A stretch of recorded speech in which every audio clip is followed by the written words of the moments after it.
Assalamualaikum warahmatullahi wabarakatuh. Alhamdulillahirrahmanirrahim. Dalam kesempatan kali ini kita masih dapat bertemu dalam keadaan sehat walafiat. Salawat serta salam semoga tercurah limpahkan kepada junjungan kita Rasulullah SAW, kepada keluarganya, para sahabatnya, dan semoga kita selaku umatnya yang akan mendapatkan syafaat di yaumil akhir nanti. Amin ya rabbal alamin.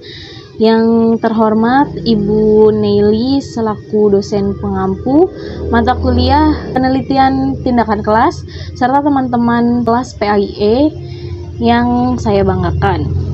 Di sini kami akan mempresentasikan mengenai contoh membuat proposal penelitian tindakan kelas. Adapun kami telah membuat contoh dari penelitian tindakan kelas dengan judul penerapan metode mind mapping untuk meningkatkan hasil belajar dalam pembelajaran PAI siswa kelas 8 di SMP Negeri 2 Sumber, Kabupaten Cirebon. Nah, bisa kita lihat bersama mengenai format dari halaman judul di proposal penelitian tindakan kelas ini. Terdapat judul di paling atas, selanjutnya keterangan mengenai proposal, contohnya di sini yaitu proposal skripsi, lalu keterangan mengenai ditujukan untuk apa proposal ini dibuat, contohnya sebagai syarat untuk memperoleh gelar sarjana pendidikan, lalu tertulis jurusan, fakultas, dan logo dari universitas atau institut yang sedang kita jalani, lalu ada nama penulis, lalu lembaga-lembaga seperti Kementerian Agama atau Kementerian Pendidikan, universitas atau di sini kita Institut Agama Islam Negeri IAIN Syekh Nurjati Cirebon ya, lalu tahun penelitiannya. Untuk selanjutnya terdapat abstrak. Abstrak ini berisi mengenai hal-hal penting yang menyangkut laporan ini. Ada apa di laporan ini, mengapa kita mengambil penelitian ini, lalu menorehkan sedikit hasil dari penelitian ini. Adapun abstrak di sini mengenai guru menempati posisi paling penting dan penentu berhasil atau tidaknya pencapaian tujuan dalam suatu proses pembelajaran. Nah, pemilihan metode pembelajaran ini yang tepat merupakan hal yang perlu diperhatikan juga oleh para guru, karena dengan metode yang tepat dapat meningkatkan penguasaan dan semangat belajar siswanya. Lalu selanjutnya ada kata pengantar. Kata pengantar ini dituliskan dari kita selaku penulis yang biasanya berisi tentang rasa syukur, lalu permintaan maaf dikarenakan banyak kekurangan-kekurangan dari proposal yang kita buat. Lalu ada daftar isi, yaitu daftar dari seluruh isi proposal yang kita buat. Selanjutnya kita memasuki bab 1, melihat pendahuluan. Di sini ada latar belakang. Latar belakang dari proposal penelitian tindakan kelas yang kita buat, yaitu mengenai metode mind mapping untuk meningkatkan hasil belajar siswa kelas 8 di SMP Negeri 2 Sumber. Apa sih latar belakang yang kita dasari untuk meneliti pembelajaran yang bervariasi dalam kegiatan pembelajaran ini sangat mempengaruhi hasil belajar siswa. Sebagai seorang guru juga kita harus memiliki metode pembelajaran yang baik dan mampu memilah metode pembelajaran sesuai dengan materi agar seluruh konsep yang akan kita berikan kepada siswa dapat diterima dengan baik.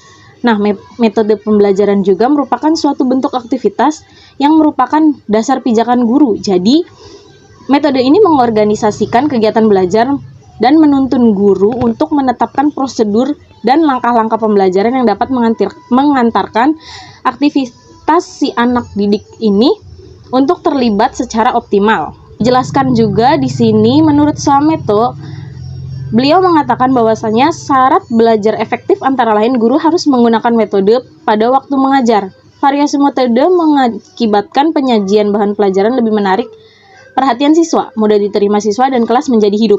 Jadi dengan menggunakan metode-metode pembelajaran dapat menjadikan kelas lebih hidup, lebih menarik sehingga siswa dapat semangat dan menambah motivasi belajarnya. Mengapa kita mengambil judul ini? Karena berdasarkan hasil observasi awal, siswa yang berada di SMP Negeri 2 Sumber Kabupaten Cirebon ini, anak-anaknya sungguh aktif dalam belajar, disiplin, dan berhubungan baik antar sesamanya. Namun di sisi lain ini, terdapat juga anak-anak yang kurang aktif atau agak sedikit pasif dalam pembelajaran ketika kegiatan pembelajaran ini berlangsung. Tapi kiranya itu tidak terlepas dari cara seorang guru dalam menyampaikan materi-materi di kelasnya tersebut.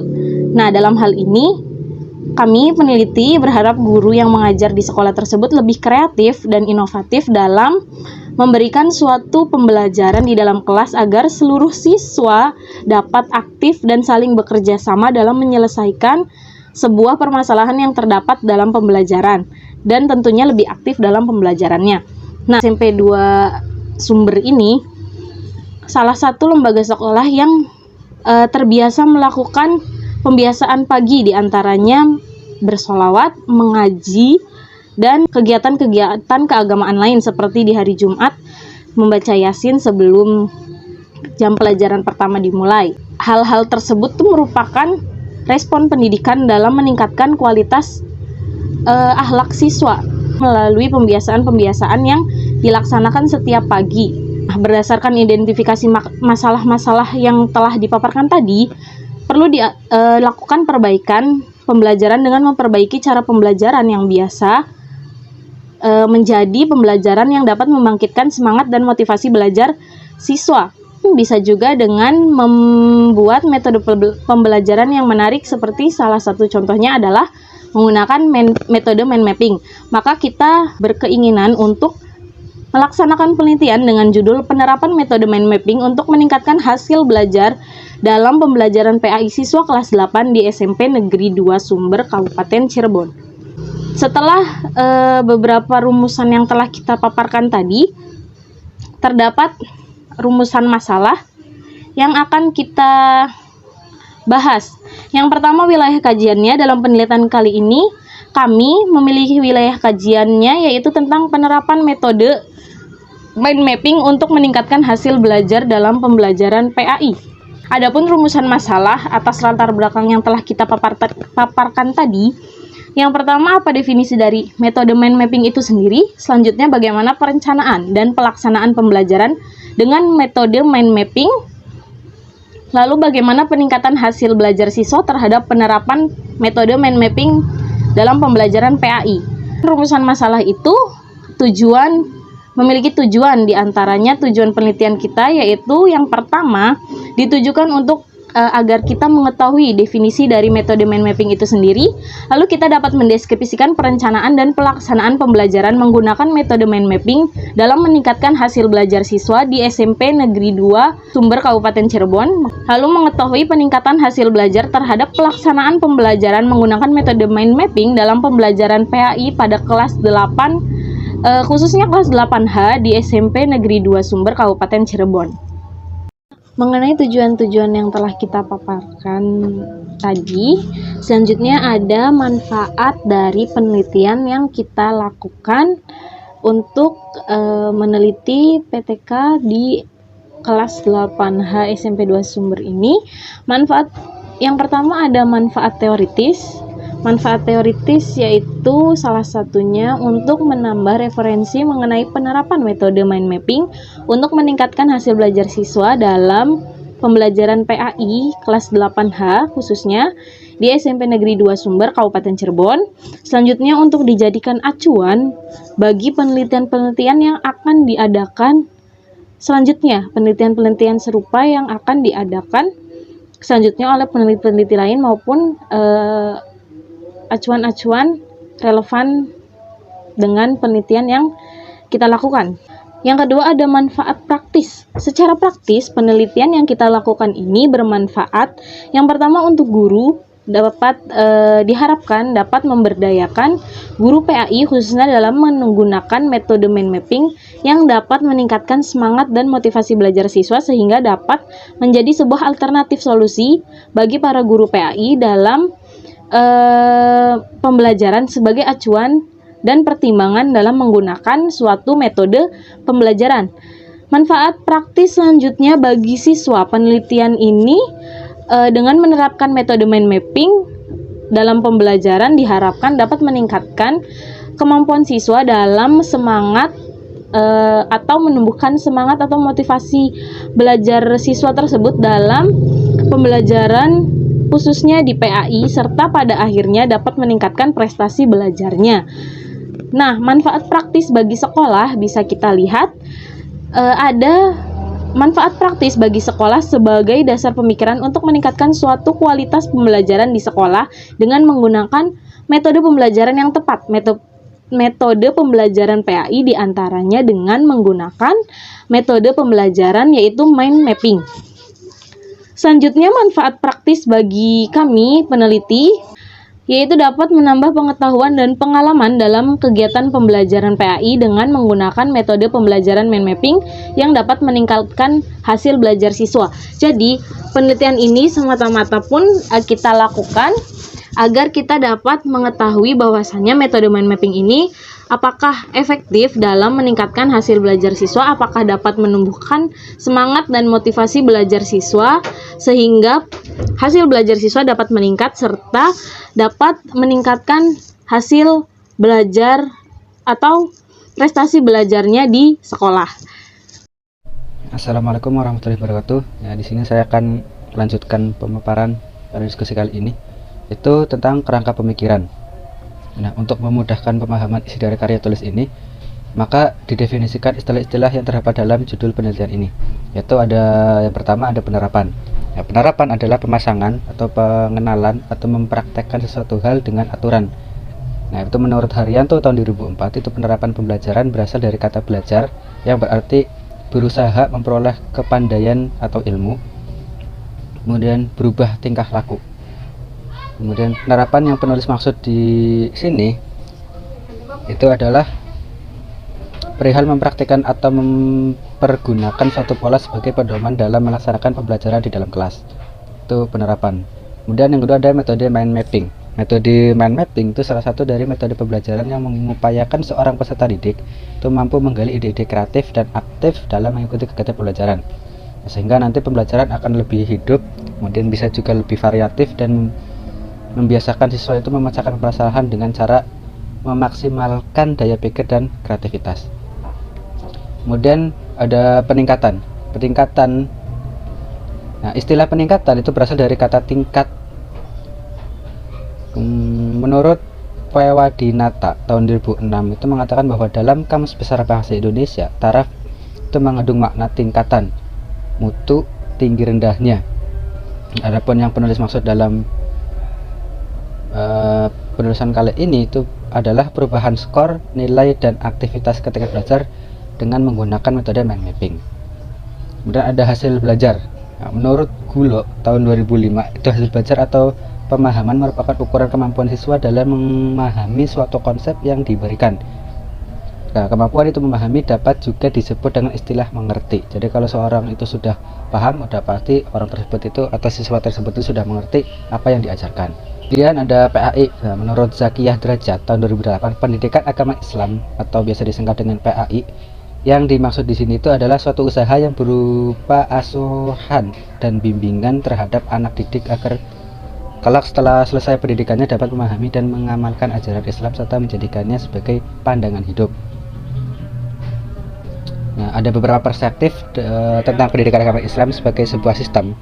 Yang pertama itu adalah pendidikan menurut Islam, yakni pendidikan yang dipahami dan dikembangkan serta disusun dari ajaran dan nilai-nilai fundamental yang tergantung dalam sumbernya, yaitu Al-Quran dan Al-Hadis. Nah, yang kedua itu adalah pendidikan keislaman atau pendidikan Islam, yakni upaya mendidikan agama Islam atau ajaran Islam dan nilai-nilainya supaya menjadi way of life atau pandangan dan sikap hidup seseorang. Ketiga itu pendidikan dalam Islam atau proses dan praktik penyelenggaraan pendidikan yang berlangsung dan berkembang dalam sejarah umat Islam, dalam arti proses bertumbuh kembangnya pendidikan Islam dan umatnya. Kemudian poin selanjutnya itu adalah langkah-langkah penelitian. Nah, penentuan jenis data dan sumber data. Yang pertama itu ada jenis data. Nah, penelitian ini itu menggunakan penelitian tindakan kelas atau classroom action research. Itu adalah penelitian yang dilakukan guru di kelasnya, tujuan untuk meningkatkan kualitas pembelajaran. Nah, penelitian tindakan kelas itu merupakan salah satu cara strategi bagi guru untuk memperbaiki layanan kependidikan yang harus diselenggarakan konteks dalam kelas. Nah, hal ini terjadi karena apa? Karena kegiatan tersebut dilaksanakan sendiri di kelas dengan melibatkan siswanya sendiri melalui tindakan yang direncanakan, dilaksanakan dan dievakuasi. Kemudian sumber datanya sesuai dengan penelitian ini, yaitu penelitian tindakan kelas atau PTK, maka sumber yang peneliti ambil meliputi tindakan dan peningkatan yang berkaitan dengan tema penelitian. Kemudian fokus penelitiannya. Nah, penelitian ini itu difokuskan pada penerapan metode pembelajaran mind mapping dalam pembelajaran PAI pada kelas 8H, yaitu di SMP Negeri 2 Sumber Kabupaten Cirebon. Selanjutnya teknik pengumpulan datanya. Nah, siklus penelitian tindakan kelas itu adalah suatu proses penelitian dan pembelajaran. Siklus penelitian tindakan diawali dengan perencanaan tindakan, mengobservasikan dan mengevaluasi hasil. Adapun teknik pengumpulan dalam data di lingkungan itu dengan yang pertama dengan perencanaan. Perencanaan tindakan kelas ini dilakukan 2 siklus, yaitu adapun persiapan yang dilakukan pelaksanaan kelas, yaitu yang pertama ada peningkatan motivasi dari hasil belajar dengan menerapkan metode mind mapping. Dan yang kedua ada membuat rencana pelaksanaan pembelajaran atau RPP dengan menggunakan metode mind mapping yang dapat menciptakan suasana menyenangkan bagi siswa. Kemudian yang ketiga ada membuat soal post test untuk mengetahui hasil belajar siswa. Kemudian membuat instrumen pengamatan yang terdiri dari lembar observasi, kemudian untuk mengetahui aktivitas belajar siswa selama proses pembelajaran dengan menggunakan metode mind mapping, dan instrumen assessment untuk mengukur hasil belajar. Kemudian tindakannya. Tahap tindakan itu merupakan tahap pelaksanaan dari semua rencana yang telah dibuat. Tahap yang berlangsung dalam kelas ini itu merupakan realisasi dari materi dan cara mengajar yang telah dipersiapkan sebelumnya dengan menggunakan metode pembelajaran mind mapping. Kemudian ada observasi. Pada tahap ini dilaksanakan observasi terhadap pelaksanaan tindakan, yaitu dengan mengamati setiap tindakan yang dilaksanakan, meliputi ada aktivitas siswa dan guru, kemudian interaksi guru dan siswa, kemudian interaksi siswa dengan teman lain pada proses kegiatan pembelajaran berlangsung. Dimensi oleh pengambilan data-data hasil pengukuran terhadap kegiatan guru dan siswa itu dengan menggunakan instrumen yang telah dipersiapkan. Itu untuk melihat keaktifan dan respon siswa terhadap pembelajaran PAI materi akhlak dengan menggunakan metode mind mapping. Dan yang keempat ada refleksi dari pelaksanaan tindakan dan observasi yang telah dilakukan tadi, maka akan memperoleh informasi tentang penerapan metode mind mapping. Kemudian hasil tersebut dianalisis dan dievaluasikan untuk menyempurnakan tindakan selanjutnya. Kemudian ada sisi dokumentasi. Nah, penulis itu mengumpulkan data dengan teknik dokumentasi. Maksudnya itu penulis merujuk dan mengutip berbagai tulisan yang sebelumnya sudah ada, seperti jurnal, artikel, buku PDF dan lain-lain, serta dokumentasi kegiatan penelitian yang mampu mendukung penelitian ini. Kemudian yang terakhir itu ada teknik analisis data. Teknis menganalisis data yaitu merupakan suatu proses untuk mengatur urutan data, mengorganisasi ke dalam suatu pola, ke kategori dan satuan uraian sehingga dapat ditemukan tema juga hipotesis seperti yang tertera dalam siklus penelitian tindakan diawali dengan perencanaan tindakan atau planning dan mengobservasikan dan mengevaluasi hasil tindakan dan melakukan refleksi dan seterusnya. Ya, mungkin cukup sekian yang dapat saya sampaikan, kurang lebihnya mohon maaf. Terima kasih disampaikan kepada Kang Rizky. Untuk seluruh format-format proposal yang telah dipaparkan tadi, terdapat juga daftar pustaka, yaitu daftar mengenai buku-buku atau jurnal-jurnal atau bahan bacaan secara ilmiah yang membantu kita selaku peneliti untuk meningkatkan teori-teori tentang penelitian yang akan kita lakukan.